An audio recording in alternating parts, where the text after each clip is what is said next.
Bien-aimés dans le Seigneur, Shalom. Voici pour vous le décret du jour. Ce matin, la pensée de Dieu pour nous, c'est que nous puissions croître dans la grâce. Nous tirons cela des épîtres de Pierre, le deuxième épître de Pierre, le troisième chapitre, et nous allons lire le 18e verset. La Bible dit, mais croissez dans la grâce et dans la connaissance de notre Seigneur et Sauveur Jésus-Christ. Croissez dans la grâce. Pas dans la grâce seulement, mais dans toute la grâce. Croissez par cette racine de la grâce qui est la foi. Croyez aux promesses d'une manière plus ferme que vous ne le faites. Laissez la foi croître dans la plénitude. La constance est dans la simplicité. Croissez aussi dans l'amour. Demandez que votre amour puisse être accru, plus intense, plus pratique, influençant chaque pensée, chaque mot et chaque action. Croissez également dans l'humilité. Cherchez à ne pas vous mentir et à en savoir plus sur votre propre néant.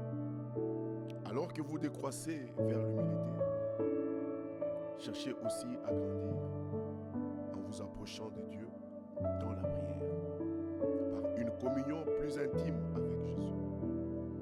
Puisse le Saint-Esprit vous permettre de grandir dans la connaissance de notre Seigneur et Sauveur.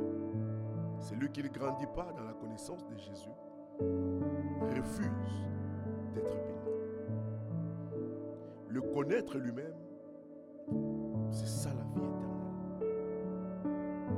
Et avancer dans sa connaissance revient à augmenter notre bonheur. Celui qui ne fait rien pour connaître davantage Christ ne sait encore rien de lui.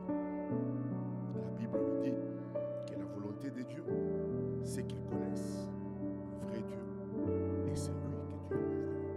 Donc notre quête en tant qu'enfant de Dieu, c'est que jour après jour, nous devons travailler à ce que notre connaissance de Christ, notre connaissance de Dieu puisse grandir. Et même Paul, lorsqu'il parle aux Éphésiens, il leur a dit, depuis que j'ai entendu parler de votre foi et de votre charité, je prie pour vous tous les jours. Je mentionne vos noms dans mes prières et je demande une chose. C'est que par le Saint-Esprit, que vous receviez la révélation de sa connaissance. Bien-aimés, Dieu, c'est ça la volonté de Dieu pour nous. C'est que nous puissions grandir dans notre connaissance de lui. Et lorsque nous croissons dans la connaissance, nous croissons aussi dans la grâce de l'Éternel dans notre vie. C'est là que nous devons travailler. Sinon, nous risquons seulement d'être des chrétiens de slogan, des chrétiens qui disent de paroles, mais qui ne manifestent pas la gloire de Dieu sur la terre. Christ nous appelle aujourd'hui à prendre conscience et à comprendre que nous devons avoir une marche de qualité avec lui. Une marche qui nous permet, jour après jour, de grandir et de croître dans la grâce lorsque nous les découvrons, lorsque nous les connaissons encore davantage dans le moment de notre intimité, alors que nous marchons avec lui. Bien-aimés, le Seigneur nous appelle à ça. Nous devons croître. Nous ne devons pas rester au même endroit lorsque nous l'avons rencontré pour la première fois. Jésus-Christ veut que nous puissions marcher avec lui. Jésus-Christ veut que nous puissions continuer. C'est comme lorsque on parle de ces gens qui, lorsque Christ est mort à la croix, il y avait des disciples qui avaient décidé de rentrer dans leur ville.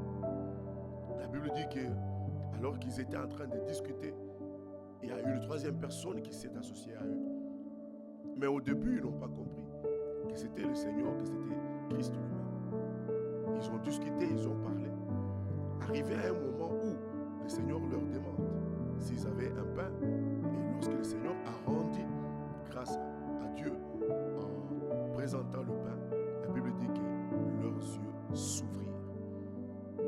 Et ils ont compris à ce moment-là que c'était Christ qui était vivant, qui était ressuscité, qui était avec eux.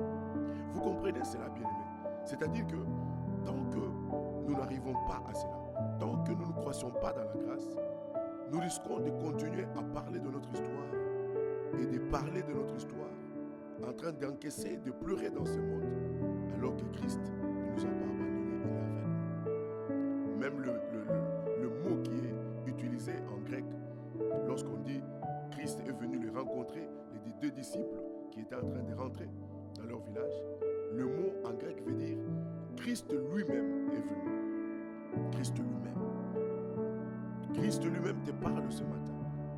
Et Christ lui-même, il veut te dire que tu ne fais pas ton voyage seul, mais il veut que tu prennes conscience qu'il est lui-même là avec toi et que tout ce qu'il attend de toi, c'est que tes yeux s'ouvrent et que tu puisses comprendre, comme ces deux disciples, qu'il est avec toi.